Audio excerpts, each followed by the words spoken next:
10 ವರ್ಷಗಳಿಂದ ಜನರ ಸೇವೆ ಸಲ್ಲಿಸುತ್ತಾ ಬರುತ್ತಿರುವ ಬ್ರೈನ್ ಅಂಡ್ ಮೈಂಡ್ ಆಸ್ಪತ್ರೆ 10ನೇ ವರ್ಷದ ವಾರ್ಷಿಕೋತ್ಸವ ಸಮಾರಂಭ ಮತ್ತು ಆಸ್ಪತ್ರೆಯ ಹೊಸ ಆವರಣದ ಉದ್ಘಾಟನಾ ಕಾರ್ಯಕ್ರಮವನ್ನು ಸಚಿವರು, ಸಂಸದರು ಇನ್ನಿತರ ಗಣ್ಯರು ಸೇರಿ ಉದ್ಘಾಟನೆ ಮಾಡಿದರು.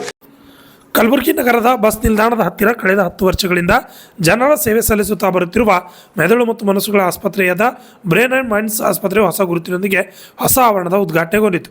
ಉದ್ಘಾಟನಾ ಸಮಾರಂಭದಲ್ಲಿ ಸಂಸದ ರಾಧಾಕೃಷ್ಣ ದೊಡ್ಮನಿ, ವೈದ್ಯಕೀಯ ಶಿಕ್ಷಣ ಹಾಗೂ ಕೌಶಲಾಭಿವೃದ್ಧಿ ಸಚಿವ ಶರಣಪ್ರಕಾಶ್ ಪಾಟೀಲ್, ಇನ್ನೋರ್ವ ಸಚಿವರಾದ ಶರಣಬಸಪ್ಪ ದರ್ಶನಾಪುರ್ ಸೇರಿದಂತೆ ತೆಲಂಗಾಣದ ಸಂಸದರು, ಶಾಸಕರು, ಮಹಾನಗರ ಪಾಲಿಕೆ ಮೇಯರ್ ಸೇರಿದಂತೆ ಇನ್ನಿತರ ರಾಜಕೀಯ ಗಣ್ಯರು ಸೇರಿದಂತೆ ಹಲವರು ಭಾಗವಹಿಸಿದರು. Bureau report, RJ32 Kannada news, Kalaburagi.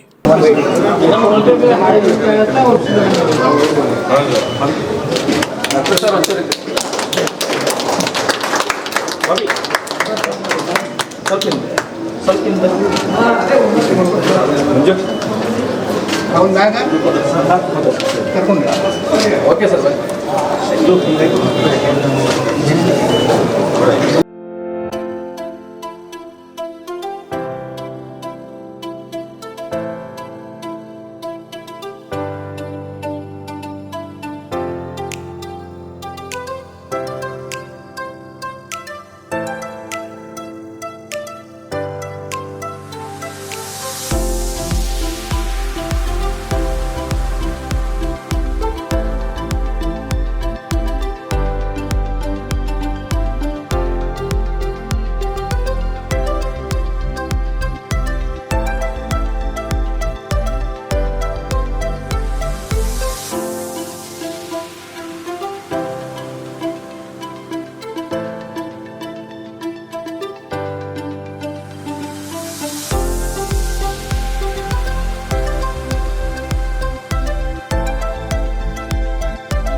Rahul Mandakkanahalli ಅವರು ಗುಲ್ಬರ್ಗದಲ್ಲಿ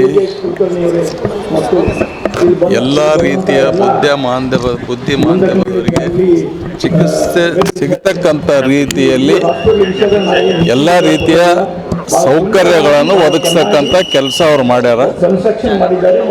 ಇಲ್ಲಿ ಬಂದವರಿಗೆ ನನಗೆ ಅನಿಸೋ ಮಟ್ಟಿಗೆ ಬೆಂಗಳೂರು ಮಹಾನಗರಗಳಲ್ಲಿ ಯಾವ ರೀತಿ ಚಿಕಿತ್ಸೆ ಸಿಗುತ್ತೆ ಆ ರೀತಿ ಚಿಕಿತ್ಸೆ ಸಿಗತಕ್ಕಂಥ ಎಲ್ಲ ವ್ಯವಸ್ಥೆ ಅವ್ರು ಮಾಡಿದ್ದಾರೆ. ಅವರಿಗೆ ಶಾಪುರ್ ನಗರದ ಗುಲ್ಬರ್ಗ ನಗರದ ಜನತೆ ವತಿಯಿಂದ, ನನ್ನ ವತಿಯಿಂದ ಅವ್ರಿಗೆ ಧನ್ಯವಾದಗಳನ್ನ ಸಲ್ಲಿಸ್ತೀನಿ.